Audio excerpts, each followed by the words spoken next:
now we got Poltergust versus Migz. Migz on the... I'm loving the characters we're seeing today. Such a diverse cast of characters coming from Central Florida today.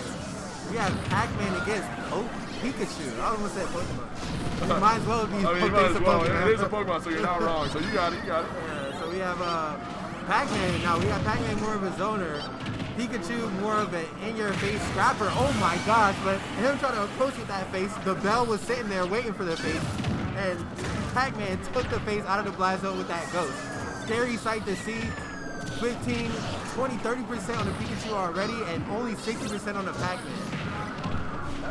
Ooh, trying to catch him on the platform. Almost read that roll, but he rolled in instead of where he was. Nice. Ooh, that grab, it has so much lag on that on that grab that Pikachu able to get up and get some free percents off that. Depending on what kind of player Migz is, you can do some serious combos with Pikachu. Oh, there we go. Speaking of combos. Time the bell has took him out. Poltergust showing that he has variety when it comes to different characters. We've seen him play as Hero. We've seen him play as Corrin, correct? Yeah, Corrin. Yeah, so Wait, which character was it from last? There we go, the Yoshi. There you go. Thank you for that.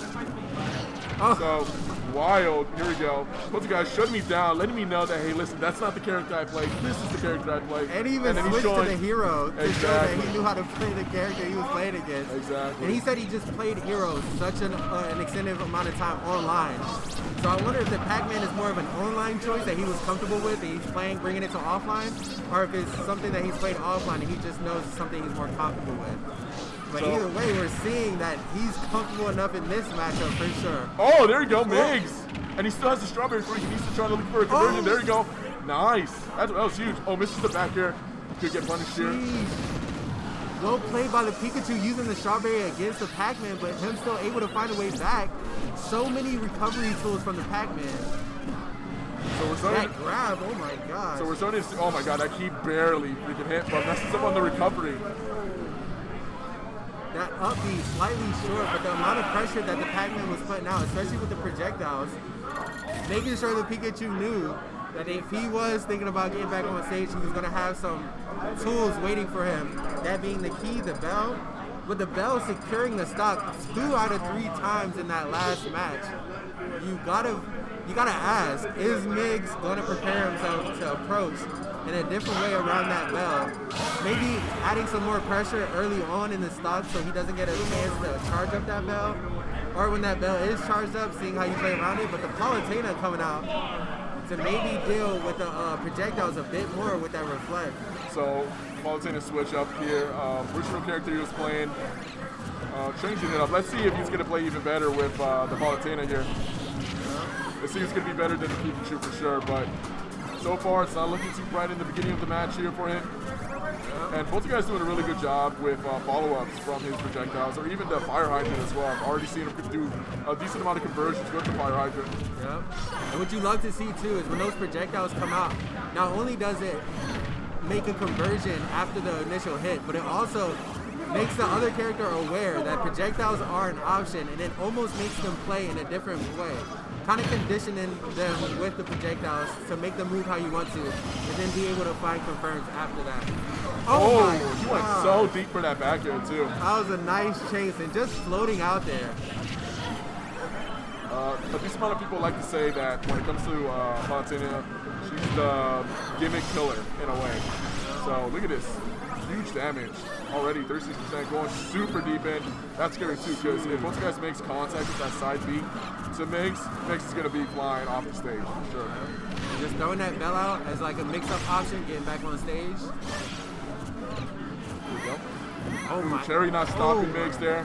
Now that grab at the edge is really scary with Palutena having that back air. Not going to kill it just yet. Nice. Stuffed the bell out. Oh, that was huge. He dash attacked into the bell. But it was hiding. The bell was hiding, and he wakes up the bell is just there at the edge waiting for him. Yeah, it looked like the bell actually bounced, and oh no, okay, no, he's definitely gonna make it back there. Ooh. There's a psych out recovery there, and Migz just really patient, you know, waiting for him to see the option that he's gonna have to do to secure this second stock here. Ooh. Oh, but this could have cost him here. Kind of looks like Poltergust is like toying with him near the ledge and looking for a mistake from Migz. Yeah. Now Migz up by 80%, and she's the 2 hits. Oh my gosh, just like that. He got the glider doing damage. Glider's crazy because you can still combo with it as well. And see, you love to see it. Just like we seen, the projectiles came out, and Migz got hit twice. Oh, there we go. But we're talking about how well Poltergust is doing with his Pac-Man, looking all stylish and all that, connected with the bells, but he's still on his last stock here, you know? And Migz doing a really good job changing it up. The wrong direction with that smash attack.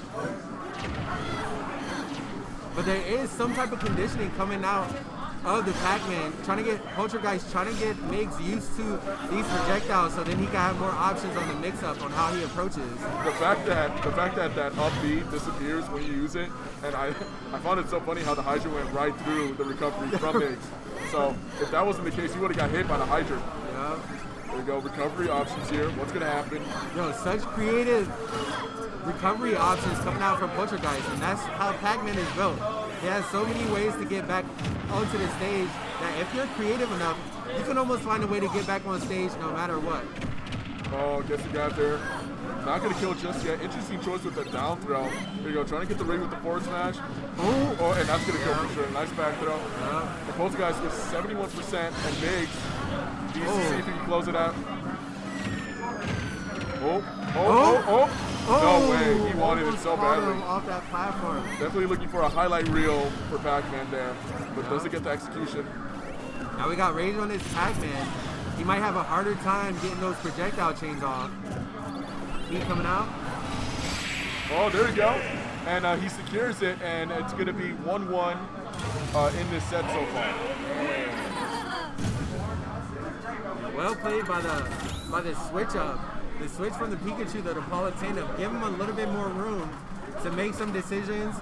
And Palutena being so strong to be able to go out, especially for those edge guards, very similar to Pikachu, which is having a little bit more defensive options to be able to choose when you want to play a safer game rather than a more in-your-face kind of game.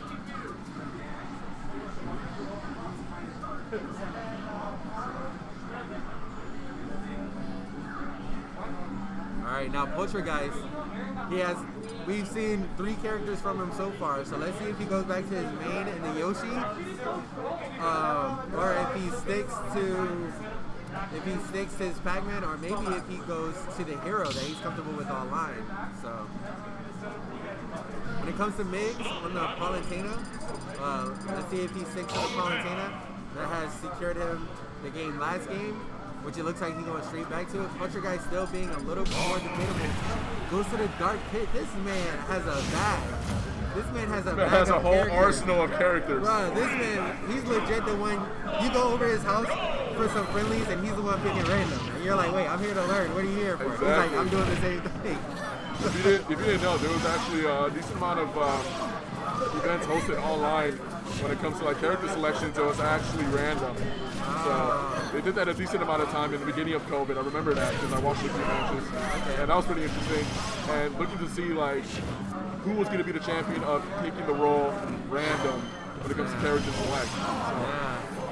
Them fundies come in clutch when it comes to picking those random, because when it comes to the move sets, they're all very unique and do a lot of different variations of things. But when it comes to neutral, especially when it comes to reading tech, grabs, when to choose to go in and when to stay back, those are all very common things you can take throughout all characters and still be very effective. So I don't know about the choice with Dark Pit coming from Poltergust here, because so far Migz is still doing a pretty decent job with getting stocks. Just when I was speaking, he actually rudely interrupted me. So once again, Poltergust down on his last 2 stocks here, but he actually does a really good job connecting the Dark Arrow. And misses the read with the Dark Smash. Right. Dark Smash, the down smash. Might as well be a Dark Smash. Right, there we go. Up smash. Up smash makes it dark for Palutena for that stock. That dark up smash connecting. Right?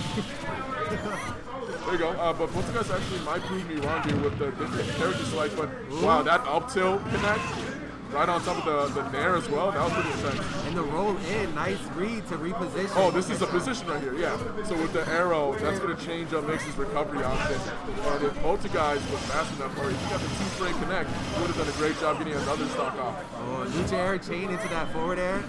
Trying to edge guard him off the edge, but Dark Pit just getting back on stage, make sure he's not going for any of those gimps that Palutena can pull off stage. So I've actually seen Migz go for like drop zone nair like a decent amount of time, and it hasn't really worked well as much as he wanted to.